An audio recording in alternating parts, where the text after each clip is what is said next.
Hello, everyone, and welcome to the Process Podcast. Hello, Edward. Hello, Pat Twick. It's a long time. Well, it hasn't actually been that long. It has been a long time. Well, it's been a long time since I've seen you in person. That's true. How long have you been away for now? Well, I left. Yeah, it will be 9 weeks, maybe coming close to 10. So I left on 17th of December. And that's the quarter of a year. Almost. I know it's extreme for sure. That's crazy. Anyway, tell us where you are on your journey back to Hong Kong. What's happening right now? Okay, well, I thought I was leading this, but that's okay. Oh, that's just what happens in real life sometimes. Things don't go as planned. Yeah, I'm doing great. So COVID rules can't go directly from the UK to Hong Kong, so I need to do a washout for 14 days. So very kindly, one of my mates, Luca, and his girlfriend Lauren have who I used to coach with back in the Middle East, have a spare room in their apartment, which I'm currently in right now, and they've put me up for 2 weeks, which has been a lifesaver really in terms of cash. And it's been good to catch up with them and spend some time in the sun. And, it's been great actually, because just towards the end of my time in the UK, I felt very, I was a bit kind of like all over the place, felt like I didn't have a routine. And, when you're kind of like living out of a suitcase and, you just don't know whether you're coming or going. It's very frustrating, quite uncertain. And I was just excited to get out of the British weather and get back to some form of normality. Even with the situation that's going on in Hong Kong at the moment, I'm just want to, get going again. So yeah, it's great. It's been fantastic. Thank you. Your tan's looking good. I've been out in the sun, maybe an hour to 2 hours every day. You have you're a rare genetic breed of ginger. Yeah. Who actually is able to tan. And when you do burn, it only really lasts for maybe not even a day. You do tend to go quite brown. So actually, I mean, this sounds terrible. #sorry, mum. But I've only really started using sun cream properly, like since if I knew that I was going to be out in the sun all day, I'd be like, well, I know I have to get the Factor 50 on. But if I'm not, then like, say, for example, we go and sit outside after a workout for an hour, won't wear sun cream and I'll burn, and then I'll like a bit. And then, like you said, the next 2 days, whatever, I'll like go to some kind of normal, which isn't really, isn't the way to do it. So I've been really prominent with like putting on Factor 30, Factor 50 every hour. And it's actually kind of helped in a way of like developing a tan without it being so aggressive and peely and stuff like that. So there you go. That's basically what your mum has told you your entire life, but we only discover when we get into our late 20s and 30s. I mean, she knows full well that I never learn by being told. It's all through mistakes or just figuring it out myself. And I'm aware of that as well. So it's like, well, just got to crack a few eggs to make an omelette, haven't you? There's no greater teacher in life than experience, Patrick. Yeah, good. I admittedly, very much in the same wagon. I'm maybe a few years ahead of you. I've been using sun cream quite diligently, even to a point where I have my morning moisturizer has an SPF in it now. But admittedly, there were many years that I didn't use it responsibly. And maybe that's why I have a few too many crow's feet on the side of my eyes at the moment. But you know what? I'm developing a couple of wrinkles. But with that being said about the crow's feet and the wrinkles, it shows that you are a smiley, happy person. That's the way that I'm viewing my wrinkles that are now becoming very prominent, which is depressing in a way. But also it's like I've spent my life smiling, laughing. So there you go. Rather than like doing like this. So yeah, that was a frown for those of you that are listening. Yeah, I was going to say, listeners, if Patrick's pulling a bunch of faces at the moment. Good, Paddy. Well, I'm glad you're well. Thanks for the update. And you, how are you? I'm well. I'm well as well. Thank you. Admittedly, there was a little stint last week, which I felt like I had a low that was lower than I can remember being for a long time. And so that was very much a reaction to the most recent government protocols here in Hong Kong, where, we've been now closed for 8, coming up to 9 weeks. This is the 5th time we've had business closure. And whilst the rest of Hong Kong were very pessimistic that we'd be opening again, I was forever the optimist and did really think that we might be opening. Anyway, we weren't, and the blow was quite brutal. Normally we find out in 2-week stints that we're going to be closed for another 2 weeks, and then we get an update. But this time they just outright said it's going to be a 2-month closure, and even then there's no promises at the end of that. And I think it was just a disheartening time, having been closed for so long. Yes, we've dealt with closures many times in the past. Yes, to know that it's going to be another 2 months, that's the tough thing. To know that it meant that we weren't going to be able to run the CrossFit Open for our membership, which, is a big part of the training methodology that we run at Coastal and the process programming. That was sad. That was my heart going out to the members and our athletes who followed that program so diligently and who've set really big goals themselves and essentially going to have to do or pursue those goals in a compromised manner. People are still getting it done, and I'm very impressed at the mindset that our community has, and the fact that they're still getting on with it. Yeah. It's been a tough time for business as well. It's all businesses are struggling. So, rental relief for landlords has been much slower. Finding out about government subsidies, whilst we're super grateful to receive it in Hong Kong, I know a lot of countries haven't or don't. We've just been kind of left in the dark. So not knowing if we're going to make ends meet is another scary part. We've come up, I think, as a company, we've come up with some really great contingency plans. As a team, we built those contingencies together, have really bought into those contingencies together. And then it was one of those periods where it felt like everything we were doing, there was someone trying to stop it. Now, of course, there wasn't someone trying to stop it. No one was coming after us, but it just kind of felt that way. Every time we had a good plan, something would derail us, almost immediately, where we had to go to plan B, then to plan C, then to plan D. And it was just a lot in a really short amount of time. I also know personally as a coach and someone who's, really passionate about CrossFit, and it has a lot to do with the sport and the season. This is already a pretty stressful time, I guess is the right way. There's just a lot happening at this time of year. And then, you layer all of that on top of it as well. We had an amazing meeting, I think, with the team where we just sat in a circle and, I started the meeting, just said, just tell me how you're all feeling.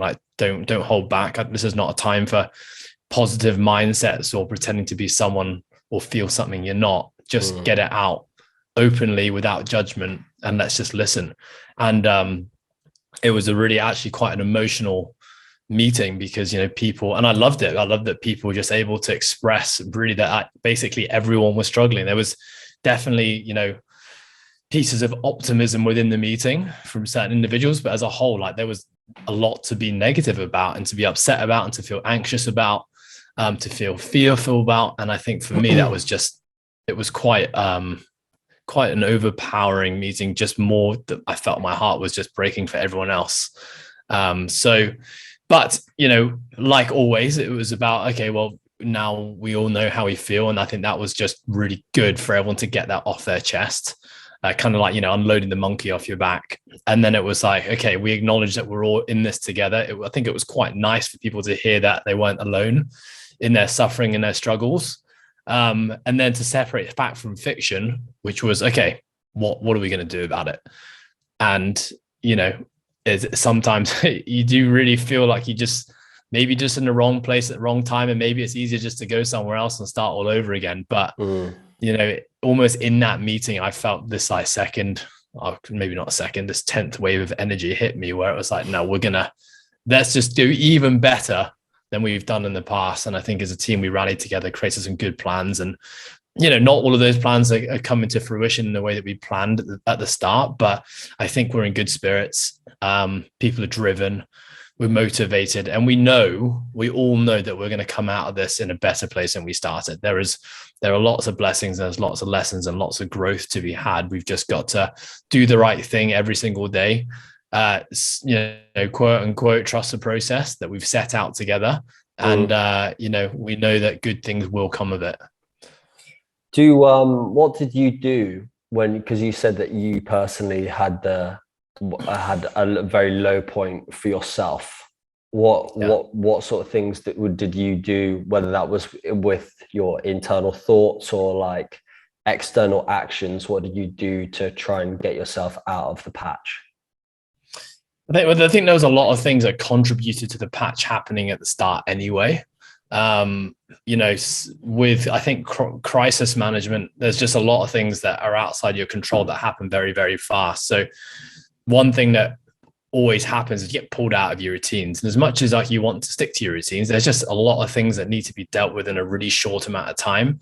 And you've just got to make really fast decisions. And so whilst it's great to say in a crisis, just stick to your routines because you know that's where you're going to function best, it's not actually very realistic to do that. And so there's a short-term sacrifice where you know that you're going to have to kind of put your health, physical and mental health, maybe towards a lesser priority for the time being. And you just need to address the immediate things that actually need to be addressed, the urgent things. And then for me, that's a company, that's the team, first of all, and making sure all of us as a team are doing well and we're comfortable and we're in a good headspace. And then of course it's looking after the business, which means looking at numbers and doing all that stuff and making sure that we're going to survive. And if we're not, then what are we going to do about it? And then thinking about the members and thinking about the wider community. There's just a lot of other things that have to factor in. You just got to move fast and move swiftly. And so because of all that happening, getting pulled out of your routines, not being able to do the things you normally do to optimize mental health and well-being, inevitably, I think mental health and well-being gets pushed backwards and you drop off from where you normally are. So I guess really it was about being patient and waiting for the time where I could create the space again to get back to the routines. And, within a couple of days of getting back to all the routines, that meant getting back to meditation. That meant trying to get outside in sunlight. It meant creating space for me to think and be quiet. It meant getting back to nighttime routines. All those things took a while to get back again. Yeah. But, quick enough, within a few days, I was bouncing back and back into a positive headspace and feeling good about things. And, every time I go through a bout of that, where there's an uncontrollable something, mental and physical health has to be put on the back burner.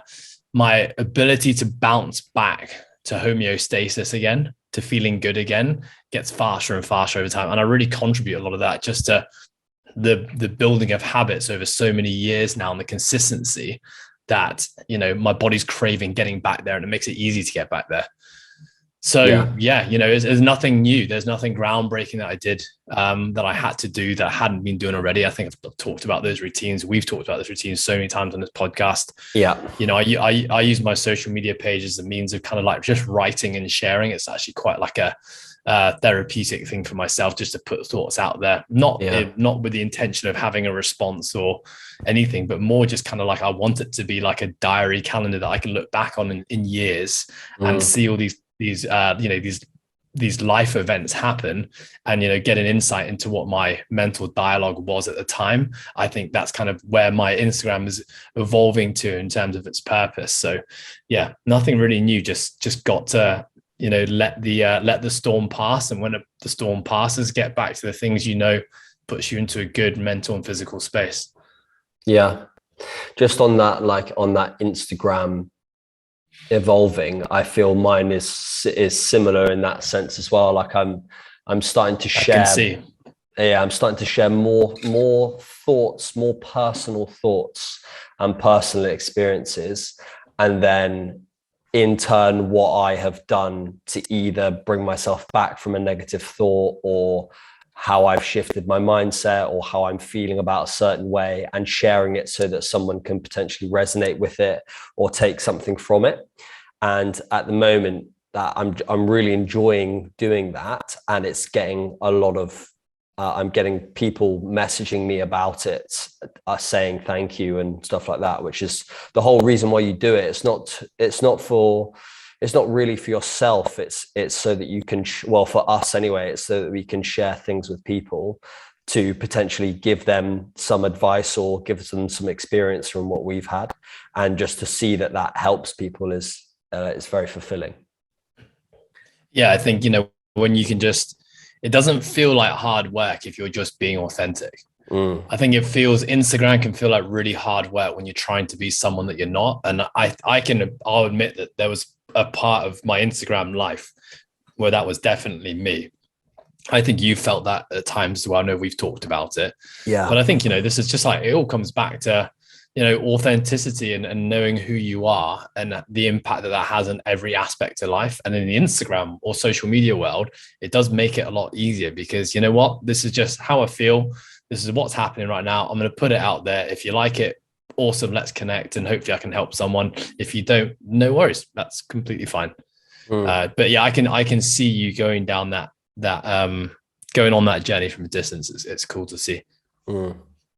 Something that I want to ask you, because I know that I've just seen in your Instagram, you finished reading a book, but I've just started listening to a book by a guy called Mo, don't want to pronounce his name wrong, Gaudat. Have you heard of him? I haven't heard. No. He was on, I came across him on Stephen Bartlett's Diary of a CEO. He's on there. And anyway, he's got 3 books out, all on happiness, and I'm absolutely loving it. Like it's What's the name of the book, Paddy? The first one is called Solve for Happy. And I'll slowly make my way through all 3. But the podcast is really good because it kind of gives an overview of his books and his life and how he came to writing those books and why he's writing those books. I won't spoil it for anyone, but yeah, Stephen Bartlett's Diary of a CEO, episode 101 or something like that. It's really, really good. It's about an hour and a half long, but it had a big impact on me. And I think the team should definitely listen to the book. When I finish with it, I'll let you know what I think, but it's going very well. I was just going to say, it sounds like a good one for book club.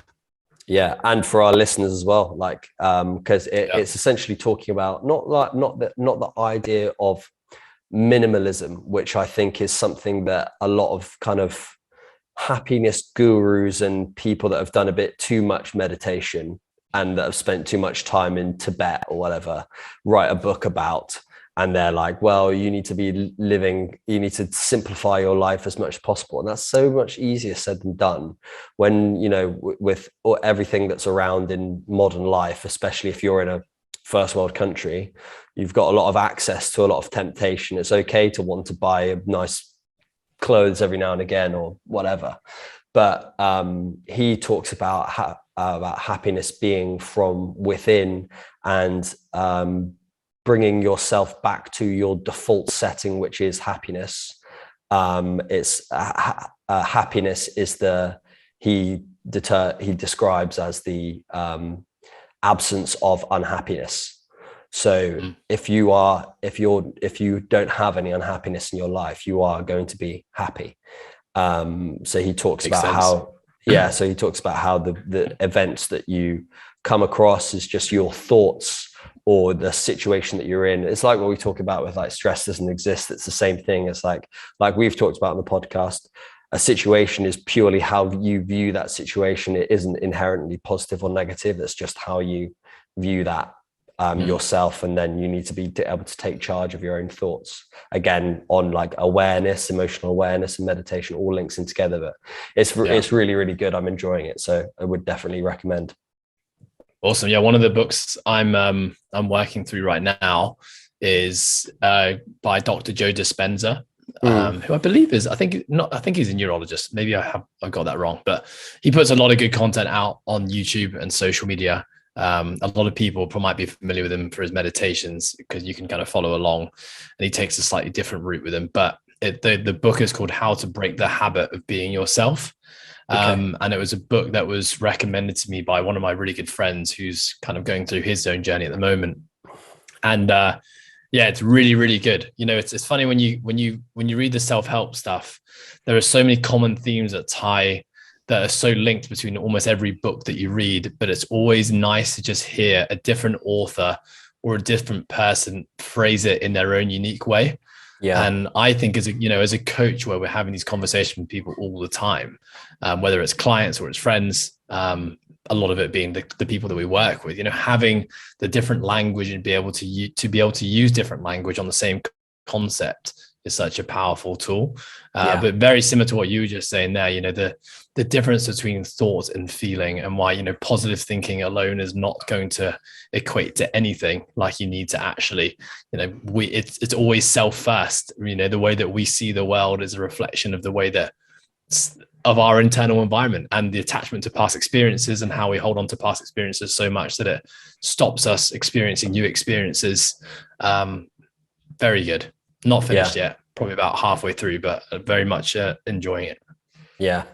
I'm having to go back a little bit to listening to the books that I really want to take in versus reading. For whatever reason, I'm just shit at reading. I've never been a good reader as a child or whatever. And like, my attention span is just so, like, I'll be reading and I'll be reading the words, but it's not really going in. I'm thinking about something else. I'll read a whole page and I'm like, I haven't. Whereas if I'm walking or I'm doing something, which I've heard on some other podcasts about how the moment that you do an autonomous activity, it brings your focus into, you're able to, that's why people go for a drive, or, you know, go for a walk when they need to think, or go for a shower, because it kind of hones in, because you're doing something autonomous. You then, it allows your conscious brain to start thinking about other elements. So for me, if I really want to retain information, I'll listen to a book rather than read it. But nice. No, I'm quite similar. I think for me, it was just talking about this book, the you know, we live our lives 5% in the conscious, 95% in the unconscious, which is ridiculous. But for me, if I want to read and really get something out of the reading, I just need to have a clear headspace. So that means, you know, I need to, if I'm having a busy day, and busy just being like, I've been occupied with, you know, whether physical or mental occupation of doing something with intention. If I try and stack reading into that at the end of that day, not going to happen. I just don't have the mental resources to be able to put thought and visually look at something and retain information, which is where I'd always lean towards, you know, maybe something a bit more digestible, like something audible. But, you know, on a day like today, it's a Sunday. I had a really slow morning, done a lot of meditation, just, you know, looking into the sun and not doing all that much. You know, even coming to this podcast and doing this podcast on a Sunday where it's been a very quiet day so far, the amount I'm able to get and put into this conversation is so much more than what I normally feel like I get out of if we were to do it on a Friday afternoon after a big week of work. Yeah. I think it's the same for reading for me. Yeah, no, I agree. Yeah. But it's about being aware of when that is the case, or when you are feeling a bit flat, and don't force it. Yeah, if you're flat, don't force. That's just not a time to force a reading. That may be a time for something else. Yeah. Well, cool. Aren't we doing a Q&A today? It's supposed to be. We'll stop. This is episode 1, and we'll do another episode. Part 1. Yeah. Well, I will put the timestamp of when the questions start, so if people don't want to hear our ramblings. So this was a Q&A. It was actually some stuff that Ant put out. Ant put out a Q&A for various reasons. We've demoted back to, I'm joking.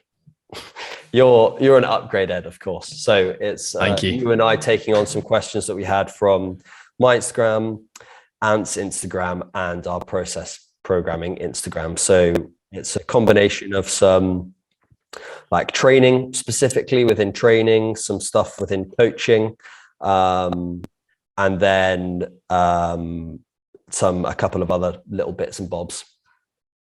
Sound good? Cool. Ready? Okay. So I think that this is one that we've talked about plenty of times. Question is bodybuilding and CrossFit ? And that was basically the question. But I want to expand it onto what do, because it was probably addressed to Ant.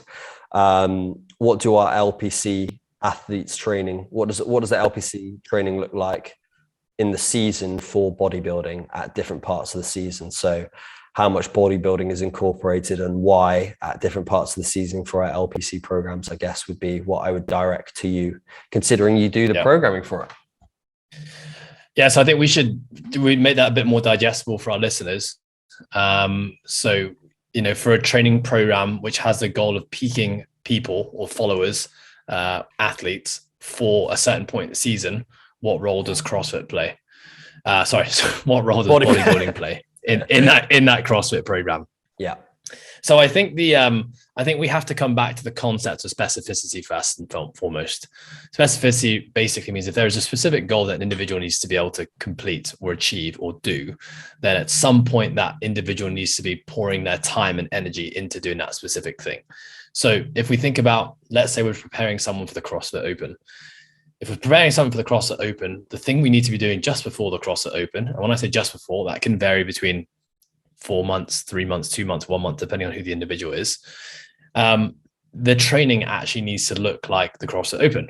So the movements that we prescribe in the training program are going to be biased towards things like kipping pull-ups, toes to bar, thrusters, clean and jerks, handstand push-ups, box jump overs, dumbbell snatches. Now, we have to then think, well, what do we need to be able to do to be able to perform those movements really, really well? Okay, yes, there is a technique element. So we need to learn and develop the technique with light loads in an isolated setting. But we also got to think about, all of those movements require muscle tissues.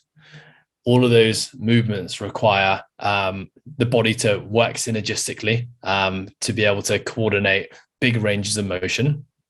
If we want to be enduring in those movements, we have to have fairly enduring muscle tissues that can do more than just 5 kip and pull-ups and can do 20 kip and pull-ups. And then we have to also think about the integrity of the joints. When we think about the CrossFit Open and the movements, they're all very fast, very dynamic movements, often prescribed, in high intensities. How are we going to get longevity out of those muscles and joints? Because if we just do kip and pull-ups all day, every single day, the shoulders and the elbows and the wrists, because they're using momentum a lot to complete movements, probably aren't going to be very, very happy. Also got to think, the last piece is that if we're doing those movements, the CrossFit Open, again, because of momentum of often having a part to play in the execution of a lot of those movements, and as well being very specific movement patterns, there are lots of parts of the muscle tissue in the body that aren't being trained. So, when you're doing, let's say, a thruster, you're squatting down and up very fast in the front rack position and then essentially accelerating the bar into the overhead position. So if all we do is thrusters, then there's lots of muscle tissues in a thruster that aren't being used. Also, just because of the dynamic nature of a thruster, there are many portions of the muscle tissue, let's say like the mid portion or the lengthened position of muscle tissue, that aren't really being put under very great amounts of time and attention. And so what happens is the body gets really strong in very specific ranges and patterns and movements and gets weak or neglected in other parts of the ranges or movements. Over time, what does that mean? Well, it means that we are going to develop perhaps some structural imbalances in the body. It's going to mean that the body isn't necessarily strong or enduring in all of its potential or possibilities of movement. And then we're probably increasing the risk of potential injury, maybe injury from overuse of the same muscle tissues, but also increasing the risk of injury for if we were to suddenly use one of those ranges of motions or require something of those muscle tissues that haven't been trained, then we just simply don't have the strength or stability in that muscle tissue, and that's where we might break.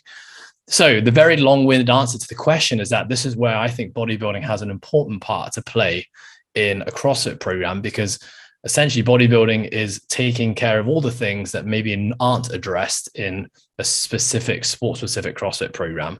So what we're often looking at in bodybuilding is we're creating high stability environments. We're performing repetitions with more control. We're thinking about training the lengthened, mid, and shortened position of muscle tissues. We're thinking about hitting joints and muscle tissues in a whole bunch of different angles.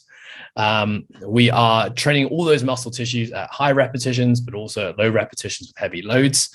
And so what we're essentially doing with bodybuilding is we're building a foundation to allow us to express all the cool things that CrossFit needs us to do when the time is right. On top of all of that, bodybuilding was also lower intensity activity. So it's a nice way for us to break up the year. So we're not just doing really hard, high intensity work all the time, potentially running ourselves into issues surrounding excessive cortisol. And instead, we're having phases of training which are nice and easy, lower intensity on the body, to allow us to then be able to express more intensity at perhaps slightly unhealthier doses of cortisol when the time is right. Yeah. Well, there you go. So that's the most long-winded answer I've ever given to that question. it was deep. Well, I mean, we have a whole podcast on it as well. So on just that topic. Within that as well, then, just to kind of continue on to that point, when would we use more of that, and when would we use less of that? Which I think you were kind of alluding to, but yeah. So I think the further away we move from the season. So if the CrossFit Open is happening right now, essentially when the Open is done and we're rebuilding for next year, just think about if you want to build a building, and at the end by the time the CrossFit Open, you want that building to be really tall and really strong, then we got to readdress the foundations in the off season. And so generally speaking, the further away we are from competition, that's where we may lean towards emphasizing bodybuilding a little bit more over the facets of the sport. We may incorporate bodybuilding into phases of like deloads. So when we're trying to pull people back from intensity and volume, we may do like a week or two just bodybuilding here and there. We may use bodybuilding to break up training cycles of intensification. So if we do a 4-week intensification cycle in the middle of the year, so what that means, we're going to do 4 weeks where our training is going to look a little bit like the CrossFit Open, even though we're 6 months away from the CrossFit Open, because it is important sometimes just to expose people to what the sport actually requires them. Otherwise you lose touch and you lose all those adaptations that are required. So maybe to break up 2 cycles of intensification work, you may just slide in a 4 to 6 week phase of just easier bodybuilding work. Other than that, as you get closer to the season, it doesn't mean you step away from bodybuilding work altogether. It just means the bodybuilding stuff becomes more like accessory work, which means it's the least important part of the training session. The closer we get to the season, we want to prioritize putting all our resources into the things that we actually need to do for the sport. The bodybuilding just becomes supplementary stuff to keep us healthy. Yeah. I think something that, correct me if I'm wrong, but probably you haven't really considered with writing the LPC programs, but is actually an integral part, I think, of a program is, well, for some programs anyway, is thinking about when our members come into the gym or follow our LPC program online, and we dive into their why behind why they want to do CrossFit. I think some of them would say, yes, there's definitely people that are purely looking at it from a sport perspective and want to get as good as they can. But a lot of people have come to CrossFit because they look at what people look like when they do CrossFit and they think they're looking pretty good shape. And think that it's a potential methodology for them to follow to look in good shape. And by including bodybuilding work, it has all those advantages that you said, as well as getting you a pretty good looking rig. So it's true. It is true. It is true. And I do think that for, if you take your general gym member in our general member within Coastal, say, for example, or on LPC, I definitely think that there is at least a moderate percentage of the reason why they train is to look and feel better and feel better about themselves. And by adding in bodybuilding training, it has all those advantages, like you said, and as well, allows you to look a little bit better. Yeah, I think that's why so many people gravitate towards CrossFit, because they get to feel the experience of feeling of what it feels like when you do aerobic training and you're breathing very, very hard, but you're also, throwing around weights, barbells, feeling dumbbells, strong. Kettlebells, your body weight. Yeah. So like there's that feeling of strength, the ability to see progress with the way that you can move objects. And, even if you don't do bodybuilding, there is going to be a direct correlation. There is going to be an unintentional increase in muscle mass just by doing even the most standard form of CrossFit. Like you still are doing muscle contractions in most cases under control, and you are hitting lots of different parts of the body. So, even if you don't have that incorporated, like you're going to build lean muscle mass in most cases, assuming the individual's healthy. And for most people, relative to what they've been doing in the past, there are going to be more, there's going to be more tension applied to muscle tissues. We're working closer to failure in repetitions. And, those are 2 recipes for muscle growth. Yeah, exactly. let's move on to question 2. I think we exhausted that. Yeah. Are these supposed to be quick fires, by the way, Patrick? No. Don't be stupid. Okay. We're not about the quick we don't do quick fires here. No, Process podcast. Exactly. We're not intelligent enough. We're not intelligent enough to be concise enough with our words to be able to do that. Or we just love rambling too much. Okay, yeah. Question 2. More training related. Training with a 9 to 5. Can an athlete still be good? And I guess what that is referring to by good, that depends on their scale, but considering it was referred to ant, I'm guessing they mean towards the elite level. Yeah, I think that's a very important question. What is good relative to you? Let's take that example as someone that's looking to compete semi-finals, potentially try and qualify for a slot in the games. Yeah. So obviously background information and training history or athletic history is going to be very, very important here. Yeah. Let's say you have someone who's been to the CrossFit Games before. So that means, we can make the assumption they've put in a hell of a lot of work and good training, and they have the ability to be a CrossFit Games level athlete. And let's say they've now started up a 9 to 6 job or a 9 to 5 job. I would say that they could probably still be successful given their training history in their past and make it back to that level again, given just what they've achieved in their past. Right now, that's obviously probably a very unique scenario that we're not going to see very often. Obviously, a big question here, and we won't go into nitty gritty of this, is that what does your 9 to 5 look like? If you're a manual laborer, that means you're doing a lot of physical and mental exertion, which means that you're not going to have a whole amount left to actually do CrossFit style training, versus if you're someone who has a sedentary job where you're sat behind a desk and you do very little movement. 9 to 5, that's 2 very, very different types of work that will have a very drastic impact on what you can do outside of that. But let's assume for most people, it's a somewhat sedentary job.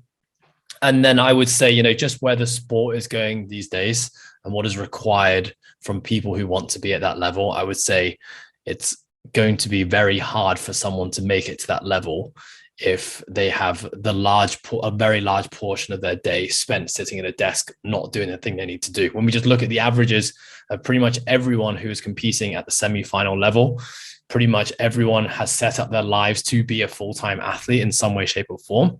Either they're coaching and they're in a gym all day. Pretty much everyone is training multiple times a day. Their sleep schedules, their nutrition, their recovery protocols are all prioritized and set up to allow them to be the best athlete they can be. Now, I don't want to say, no, you can't achieve it. It just means you're at a massive disadvantage if you have a 9 to 6 job and that's your competition, because at the end of the day, there's only a finite number of places that allow that given to people to get to that level. And if your competition is all doing all of that and you're not, then it's going to be very hard.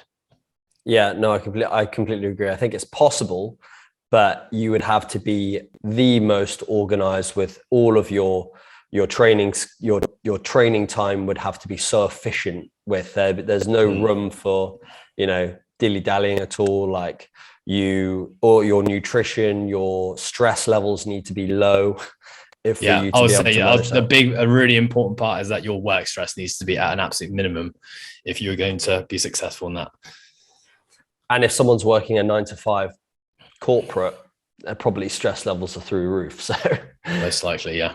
But if that is you, listener, good luck to you.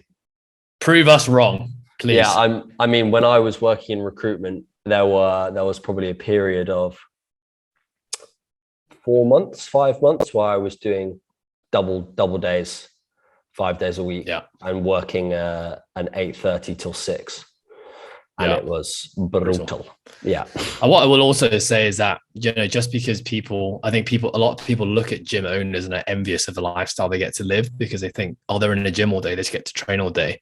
But, for hard charging business owners who have, goals and dreams and are constantly trying to make their business better, like it's sometimes no better than being sat in an office. It can be just as stressful, if not more stressful. So again, just lots of things to consider. You don't have the separation from work, and I mean the separation from environment, because you're in the environment that you work in. It's a lot easier for members or a client, or for something to come up that you need to address in the office right there, right now. A lot easier for you to get pulled out of training there versus, well, I'm not in the office right now, I'm in Pure Gym down the road, I can't do anything. It's a bit different. That was good. Okay, question 3. Coaching. We'll do a bit of coaching and then we'll do a bit more training. How to start coaching. I know we've answered this before, but it's what the people want to hear.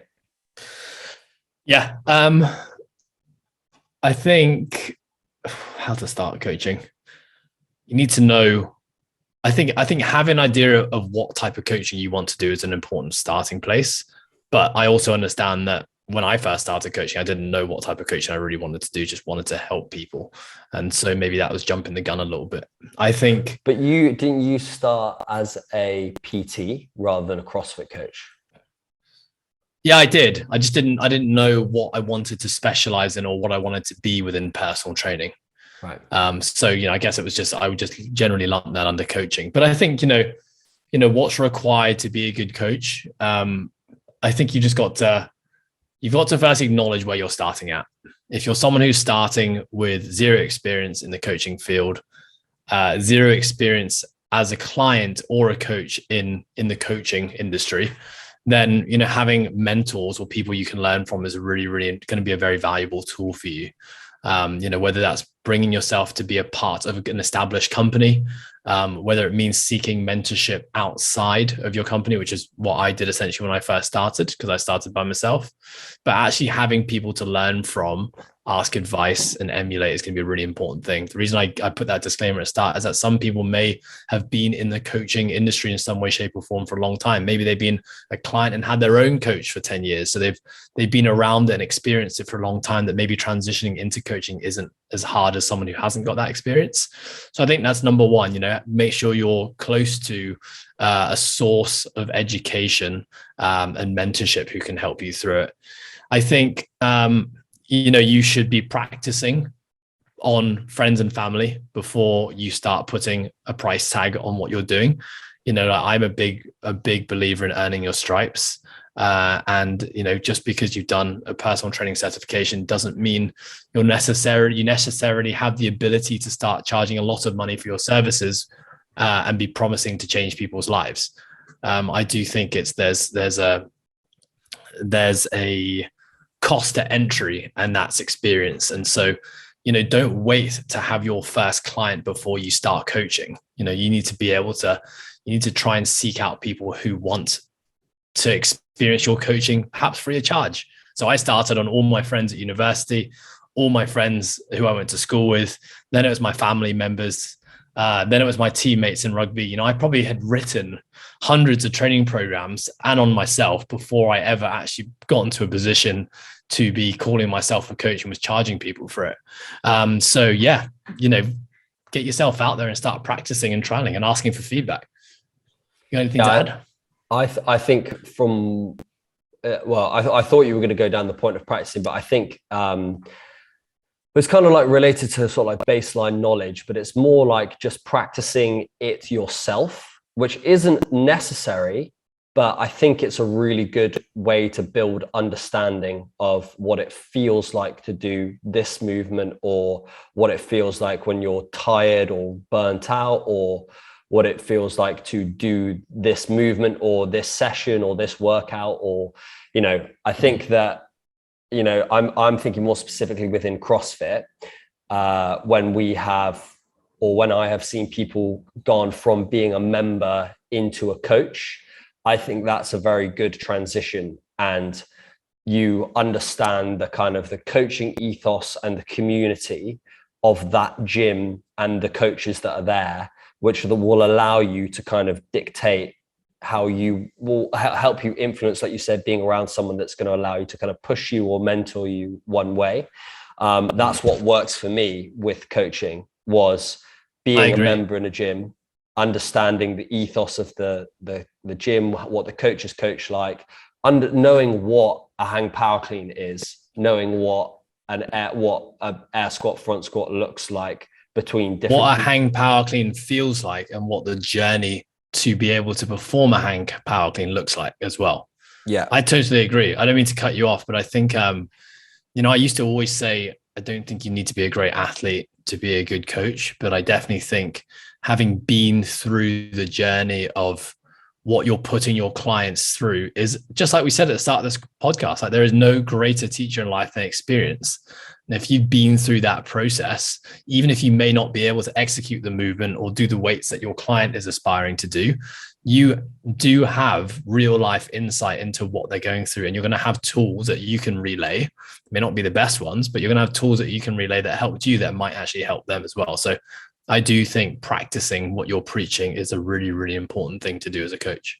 Yeah, for sure. And having that's an attribute, but we'll talk about this in a following question, but like that's an attribute to have that's really good as a coach, is the willingness for trial and error, to just try something, experiment for a week or a day or a month and see what it feels like. And then you can make your anecdotal opinion on whether or not that's something that you think is worthy or worked well for you or didn't work well for you, rather than just taking it for gospel from what evidence or scientific literature says or what your favorite influencer says on their social media.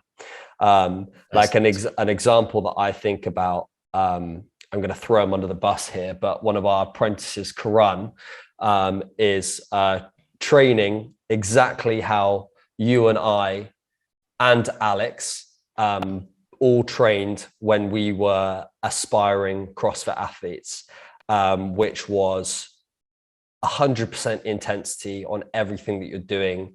Deloads don't exist. The more volume equals better, etc. All of those things combined resulted in, for you and I anyway, younger not so much, but for you and I, resulted in our bodies to completely fall apart in every way. And Karan is essentially, he would argue that he's not, but he definitely is going through that same approach now, where he thinks that he needs to be doing more of this and more of that. And fortunately, or unfortunately, he's going to learn the hard way when his body starts to pick up more injuries, or he starts to feel more burnt out and he can't, or his training starts to plateau.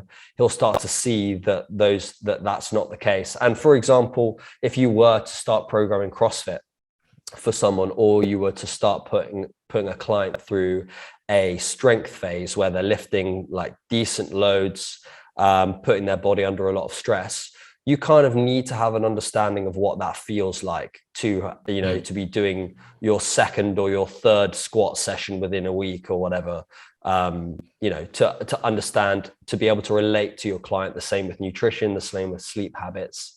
Yeah.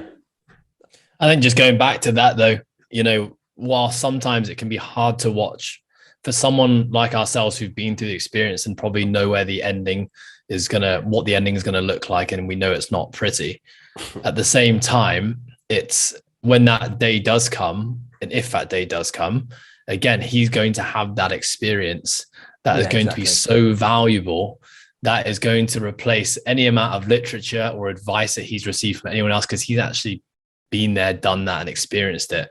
And so sometimes, I found myself, I think back to younger days as a business owner and maybe as a mentor to other coaches, I would perhaps try and stop them going down the route, just because I would have their health interest. But now you kind of just got to let them free and just experience it, give them their old reminder here and there, help give them some useful ways to navigate some of the problems they're running into. But at the end of the day, if I have a coach who's experienced burnout firsthand, that's going to be a much more powerful coach than someone who's never experienced it, because 90% of the people that we work with experience burnout in some way, shape, or form. Yeah,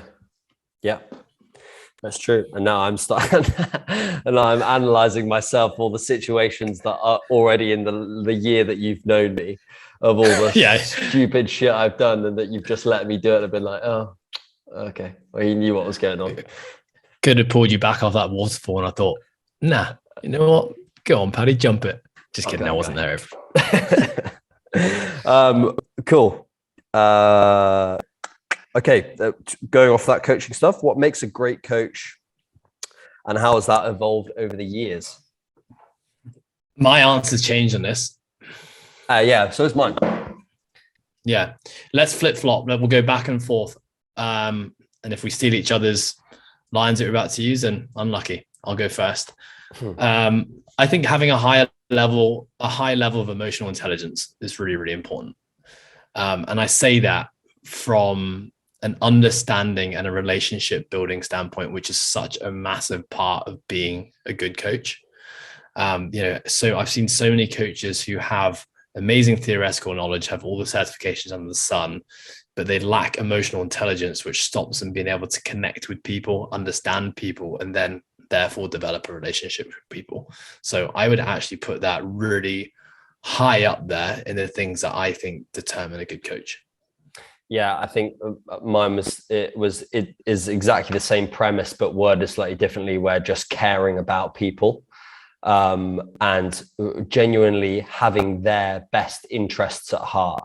And if you have written a program that hasn't worked out that well, or you've given them some advice that might have been incorrect, the intention was there to give them the best, to be able to connect with them the best, all that sort of stuff. And like we were talking about with mistakes, you'll make mistakes along the way that you'll learn from. But if you inherently care about the people that you're working with, that's going to, and people will see that, and people will gravitate towards you as a coach because of that. Those are the kind of attributes that are difficult to train. Are kind of obviously you can mold people through it, but that'll be a deep-rooted sense of care that someone will have as a person, whether that's genetically or from their previous life, that will then in turn allow them to be a better coach because they care about the people they're working with. Sorry, Karen. Yeah, I was going to say, I do think the ability to care, though, like so many personality traits, is something that can be cultivated and trained. You just need to have the right environment, the right people to learn and speak to. We've seen it so much, with our company, is that, the more we have challenging conversations in and around emotional intelligence, there's a pretty drastic carryover to the ability for people to, develop themselves more as people, and develop their own levels of emotional intelligence and change things that they perhaps have defined them for the majority of their lives, being able to, make a 360 turn on it and think very, very differently. So I think everything can be cultivated. But I do totally agree with your statement there. I think so often as coaches, we fall into the trap of not caring enough or not listening enough, which I think is, a really important trait as well, being a good active listener. And instead of actually helping people achieve the things that they want to achieve, we impose the things that we think they want to achieve, or the things that we think they should achieve. Obviously, the really obvious answer is that you need to, as a coach, you need to have a thirst for knowledge, to not be dogmatic in your approach to learning, understand that something can be learned from everyone and everything in life. I think that just relentless pursuit of knowledge and education is super important, even in people who work in like single discipline sports. If you're a rowing coach, it doesn't mean the only people you need to learn from are other rowing coaches. Like, there is probably something to be taken out of every discipline of training, and maybe even not even just within training, like listening to business people, successful CEOs, or people who've been successful in other areas of life. Like, there is something to learn from everyone. I think that's a really, really important trait that a good coach needs to possess as well. Essentially, it's just giving you a greater toolbox to be able to deal with a wider range of people. Yeah, completely agree.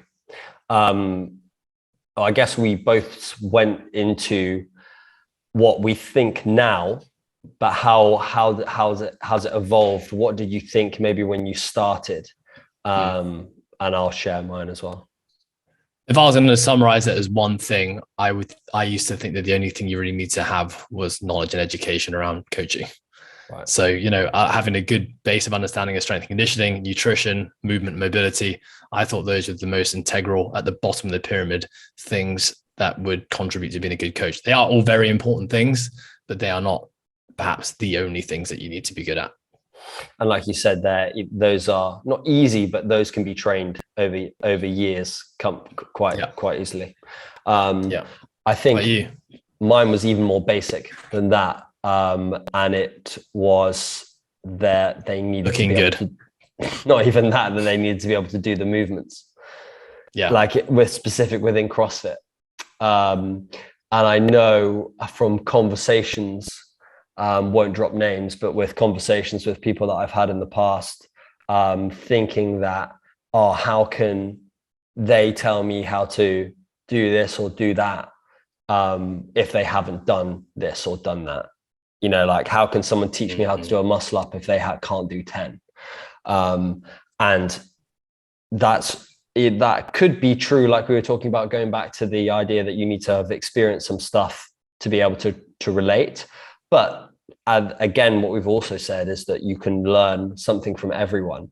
And just because that coach or that person can't do that specific thing, they may have learned or they may have understood a lot from their own training or from their own education, which is something that you haven't thought about.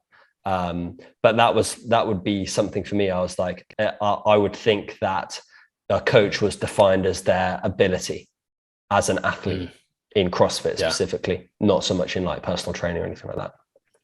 But that's and I was just going to say, I think unfortunately there's still many people out there in the world who will define the ability of a coach based on what they can do. But I think that perhaps shows a little bit more insight into the person who's judging than the actual coach itself. And they clearly have things that need to be addressed themselves, and that's not your job as a prospective coach to try to change. You know, that's their opinion, and you just got to respect their opinion, and they're just not the client for you, and that's okay. And that's exactly what I posted on my Instagram the other day, was about it was more to do with the aesthetics of a coach and looking good. Good post. And it's still something that I battle with. Like I said in the post, is thinking that someone's not going to want to hire me, or because they can lift more than me, or they've got more muscle mass than me, or whatever. What I will say though, it helps. Like, I think we can't. I think we'd be naive to sit here and say, oh, it doesn't help to be jacked, have muscle, be lean. That's not an important thing as a coach. Like, it definitely helps. It helps convince someone who's maybe thinking about hiring you as a coach. If you look like, you know, you practice what you preach and you live and breathe what you say, they're going to be more inclined, I would say, to actually go ahead and hire you as a coach. So I think it definitely helps, but definitely doesn't define a coach. Sorry to cut you off, Paddy. No, but I'm completely aware of the fact that it helps. But again, going back to what you just said about, is that necessarily the type of client that you want to attract, or do they have the mindset to be able to think, oh, maybe there's more, they have more knowledge. And I honestly do think that the complete converse of what I'd said before, is that the best coaches are shitter athletes. Because thank you. Because like, for us anyway, like I think you and I are similar in that, like, naturally we're both sporty, like good ability to pick up movements, but not to the point where it's just like completely unconscious. You know, there's a lot of thought going into it, and there's a lot of trial and error to try and understand how a movement is, and a lot of hours have had to be accumulated. Obviously, everyone's got to accumulate hours to be at an elite level, but I think someone that, you know, just picks up a tennis racket and is just bang, or whatever it is, that's it. It doesn't necessarily help with the learning of the, you know, breaking down the mechanisms behind how to do something, or why you should be doing this or this, and then be able to break that down and communicate that to a client. Yeah, we're good sportsmen. We're maybe not good athletes, Paddy. Yeah, for sure. I mean, I say this all the time. I've got the genetics of a musician. Physical genetics of a musician. Hey, I was going to say physical genetics of a musician. Yeah, not musical genetics of a musician. Great. We kind of half answered this, but we'll go into it anyway. Advice to your younger self or to younger athletes. Well, advice to my younger self as a coach and business owner, I would say seek to have more mentors from the start. surround myself with more mentors as I got into things, it would have, I think, meant my learning process would have been perhaps a little bit faster and a little bit less painful. Not to say that I regret any of those. As an athlete, I definitely have regrets, and my regrets are not taking the opportunities that came my way to really achieve what I think I could have actually achieved as an athlete. Now there's many things that go into that. I think a lot of the things that go into that were a lack of sense of self and authenticity. As a child, I've really got pulled away into being someone that I actually wasn't. And I think that in turn led to me not pursuing the opportunities I had as an athlete. So it's easy to say, take the opportunities that you have as an athlete, because in hindsight, I wish, I would love to have experienced for some part of my life what being, one of the best in the world professional athletes would have been like. But didn't take my chances, chose a different route. Still very grateful to be where I am and the things that I have and the experience I've experienced, but I do definitely regret that. Yeah. I think for me, going more specific than you firstly within the coaching side of things, very similar to what you said. I think in something that I have reflected on over the last year, and for me, environment is everything. Whether that's in terms of my mood, my training, my work, all of those things.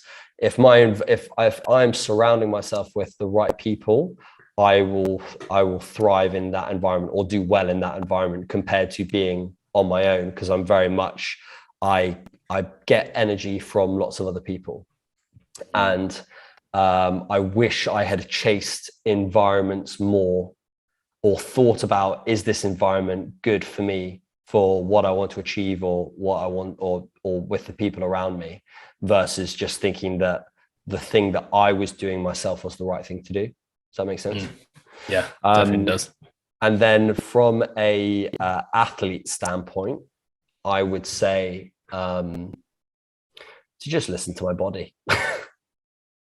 Which I didn't like, and to this day I don't really do it. I do it a lot better, so much better, but I still push through niggles and pains and things like that, and I'm still on that learning process at the moment. But I mean, we will forever, Patrick.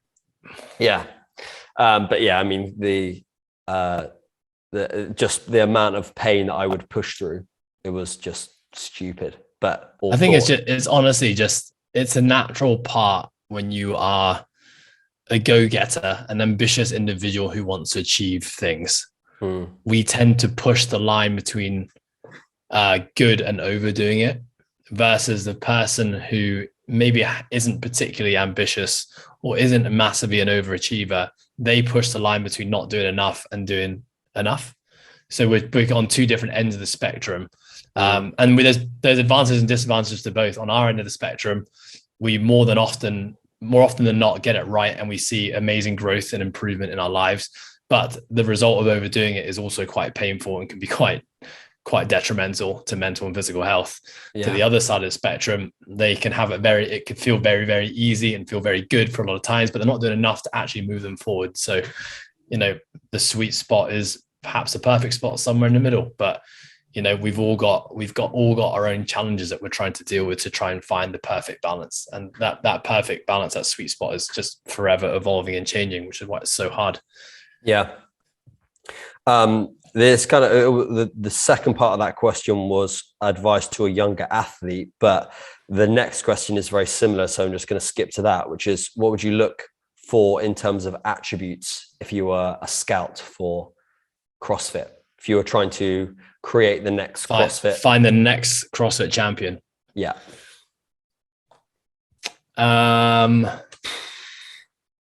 Obviously, like there are some physical attributes that are important for CrossFit, like not having movement dysfunction and movement restrictions.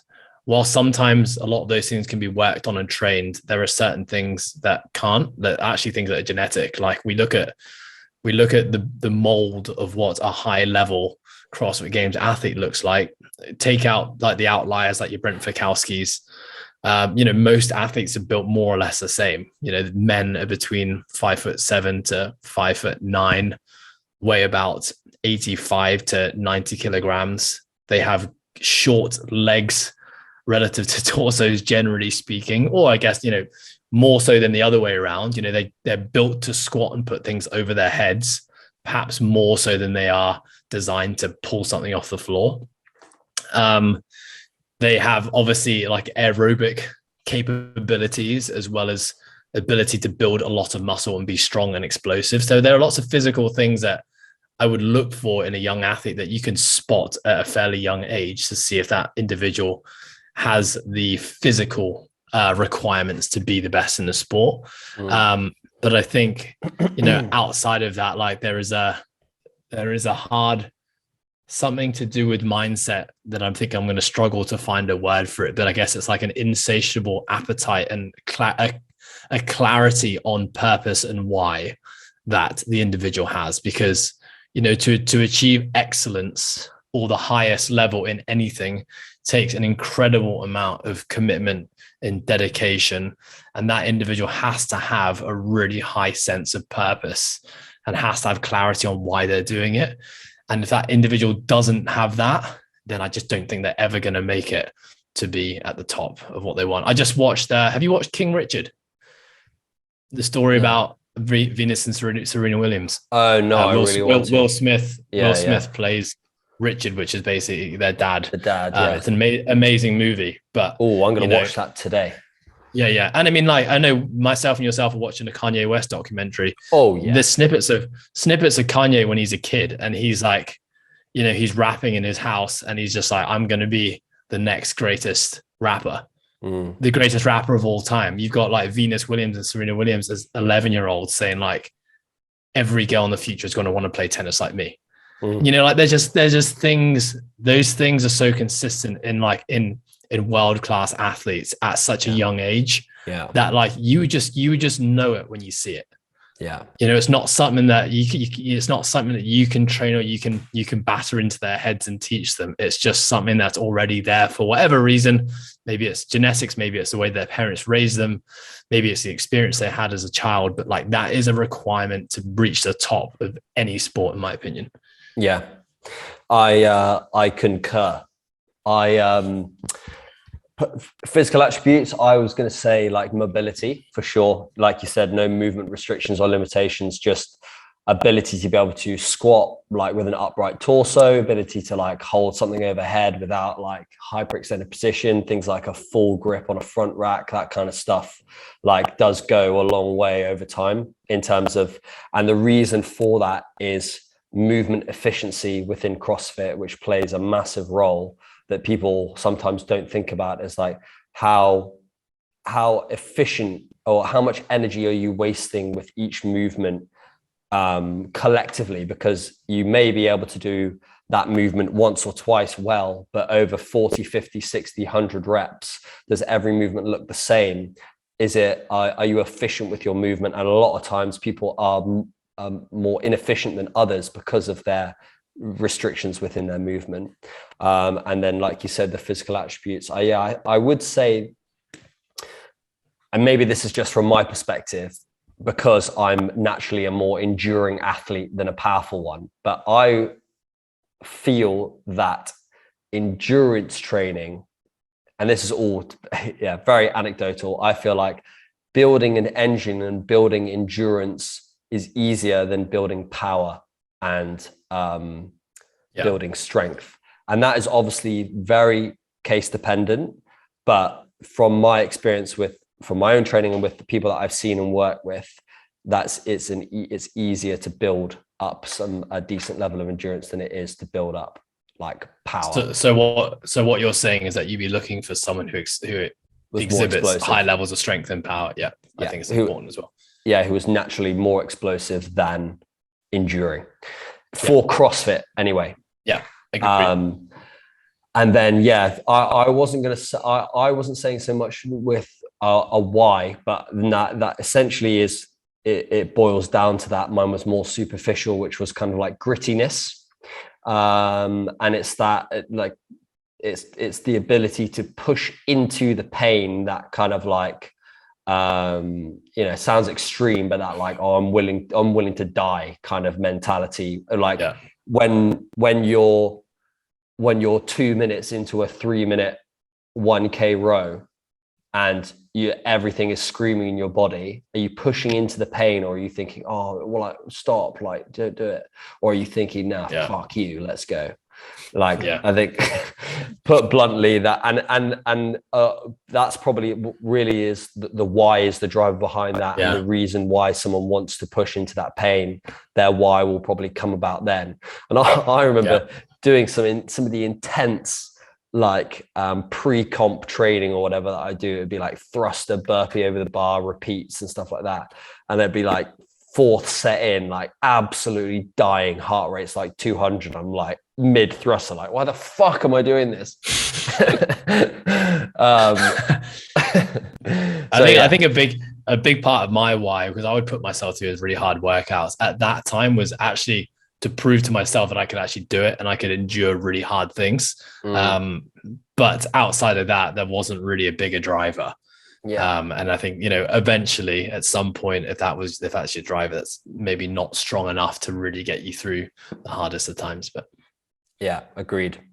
Okay, let's we're gonna go 3 more. 3 more. Okay, we're gonna make these quicker fire ones. They are quicker.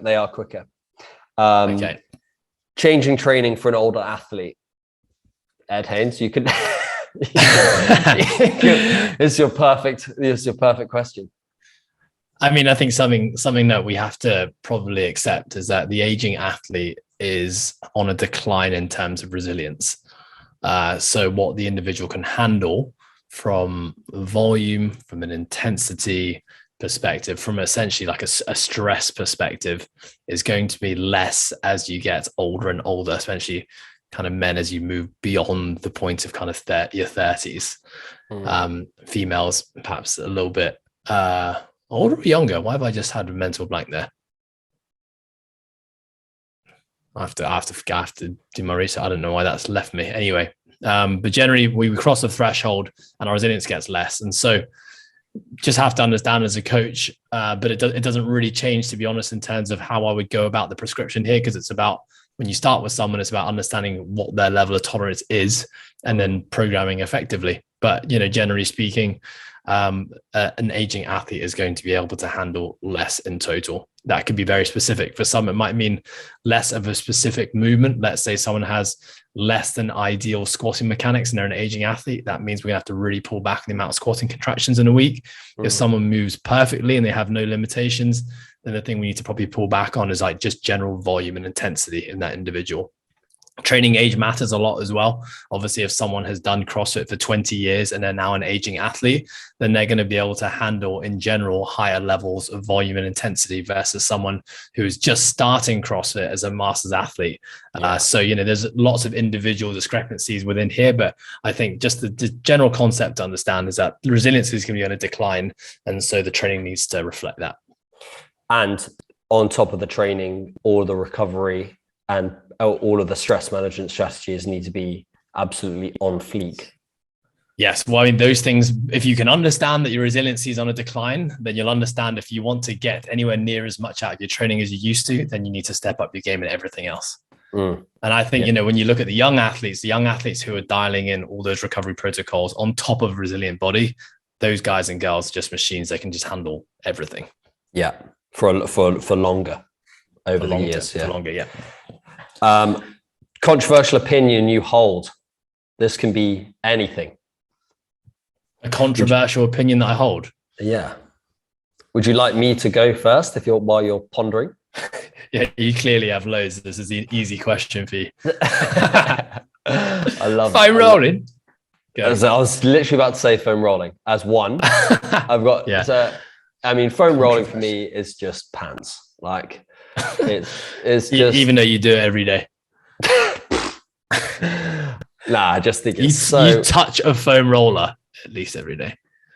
Yeah, when I kick it out of from your resting position when you're rolling out your glutes.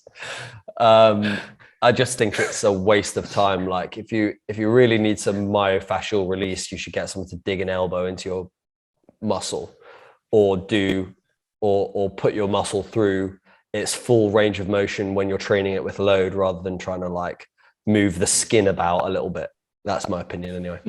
That's your controversial opinion. That's well, no, that's not the one I was gonna. That's you, because you said it. But I actually think, unrelated to training, words can be used in any word can be used in the right context. I feel like people, especially in like quotations woke society that we live in, where people say, oh, you can't say that, or you can't say this, and it's like, well, and it comes down to like the banter level of like, oh, that was just banter, or like what was the intention behind why someone said that word or used that word, and depending on what the intention is, depends on whether you can use the word. That's the way that I feel, and that can open a can of worms in so many different areas of society. But that's an opinion I hold. I mean, it's difficult for me to say as a privileged white man, but that's a controversial opinion that I hold. I'm honestly struggling here to think about a controversial opinion that I hold. I think, this is a really annoying answer you're going to shake your head at, but obviously like controversy is basically just a contrast. There's just a great degree of polarity between what one person thinks and another person thinks. Right. So basically, I'm sure there's many things that I think that people somewhere in the world will think are controversial because they just have a polar opposite opinion to what I feel. Right. But what I will say is that there are no opinions that I have that I don't openly share on an open platform. Yeah. So there is nothing really that I'm hiding underneath the way, what I show to the world that I actually feel. I think what you see is what you get. So I don't know. I couldn't say I really have one. So if you're listening and there's something that you think I say or constantly say that you think is controversial because it contrasts greatly to what you feel, then please share it with me. And I'd love to have a conversation about it. Ed Haynes, boring. I knew that's what you'd say. Yeah. Okay. Last one. Classic question. Like probably a little bit boring, but might be interesting. 5 people dead. Five people dead or alive for a dinner party, and why? Oh, that's not boring. It's a good question. Well, it's really common, isn't it? It's like, would you rather fight? Well, go on then. Why don't we pick 5 between us? You can go first because it's so easy. All right. Well, I've already thought about my 5, so actually, I just want to tell you my 5, and then you can decide your 5. Okay, is that all right? Yeah. For sure. One would be Russell Brand.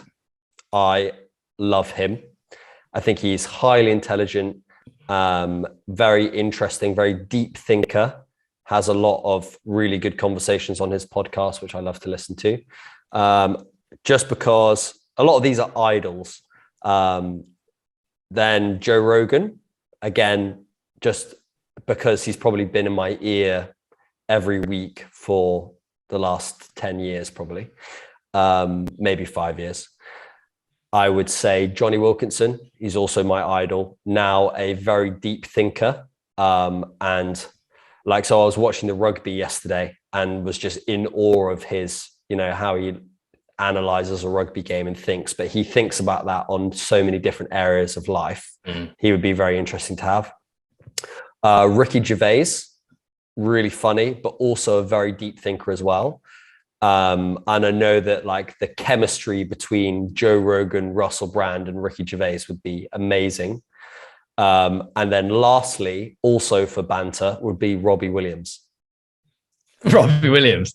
Yes. Nice. And I'll tell you why, because he has got so many stories. He's he's got so many stories of, stuff. It would just be amazing to pick his brains on some things that he did when he was in his prime. And he's like similar to, that kind of Conor McGregor, Kanye West mindset, where it's just like, I'm the world's most handsome man. Like, that kind of confidence just brings so many opportunities and stories. I would love to listen to them. So that's my. You've basically you've gone for a blend of comedy, life experience, like wanting to hear their stories, and I guess like introversion, like deep thinkers. Deep thinking, yeah. Which I think is kind of sums me up quite well, actually. Now that you've reviewed it like that. I've never had a good story from you. But I think everything else. That's not true. You said you exactly. I always enjoy a Patrick's story. I just had to find a way to shoot you down because you called me boring twice in the last 10 minutes. I think I reckon 50% of the listeners would vouch for the fact that you are boring. But in like boring with your like routines, boring old Ed. I like how you say boring because you put so much emphasis into the B. Boring. Yeah. Well, yeah, maybe I am boring. Okay, my 5 for dinner. And I'm going to think about this is because I've answered this question before, so I'm going to think about right now. Like who I'm finding very interesting in my life, because I think my answer always changes. So I'm not going to go down like the boring answer which you just gave, which is just the classics. I'm going to say now, I'm going to put Kanye. I'm putting Kanye West on there. Yeah, nice. Watch the documentary right now, and I mean that guy's just on another level in so many ways. Yeah, be intense for sure. It would be very intense. I would honestly, and this would just be just so much fun to watch you two go head to head. Would probably have Conor McGregor on there.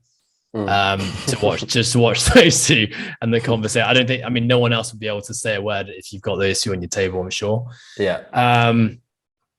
Who else would I love to have on my table? I'd like to have someone like an Andrew Huberman, or right now a Joe Dispenza, like a neurologist who's like at the frontier of experimenting with and learning about the brain and everything that happens there. I would love someone there. I would love someone who works in intelligence with extraterrestrials. Someone who is like dealing with, if it exists, alien spaceships, alien life forms, life outside of planet Earth. Bob Lazar, have you listened? You still haven't listened to that podcast, have you? No, I haven't listened to that. I've listened to snips, like JRE clips of it. But someone like that, yeah. But someone who perhaps has had less experiences, because he's the guy who talks about being inside one of the hangars, right, where he saw different ships. Yeah, someone who's actually worked in that field, for time. Yeah. And something else to do with like, I don't know, government conspiracies, and someone who works as a part of a massive government that has thousands of secrets that would change the way that we view the world, and to just be able to get someone like Edward Snowden uninterrupted truth. Like that. You just learn about all this actual stuff that actually happens in the world that we never find out about. Yeah, Illuminati. yeah, that kind of stuff. Ed Haynes, Illuminati. That's my 5. Yeah, that's interesting. Would you do a swap with me? Would you like to go to my dinner party or not really? I would, of course. Yeah, absolutely. That would be amazing. But I also don't like, for example, I'm not a massive stand-up comedy fan. So like Ricky Gervais, when Ricky Gervais was doing The Office, I loved The Office, but I have never really got into the Ricky Gervais stand-ups and politics and all the other stuff he did after that. Just never. Yeah, Russell Brand, like he's a genius, but I just haven't invested time into listening to his stuff, and so I just probably would be a bit out of touch on the concepts he was sharing. That's fine. I'll let him know you're not coming. Yeah, please do. Send my condolences. I've got my own dinner party to attend. Yeah. But I'm sure I would enjoy it. Yeah. That was fun, Ed. Yes, always is, Patrick. Thank you. If you've got this far, stay tuned for more episodes just like this. Cheers, Ed. Thanks, Patrick. Bye, everyone. Goodbye.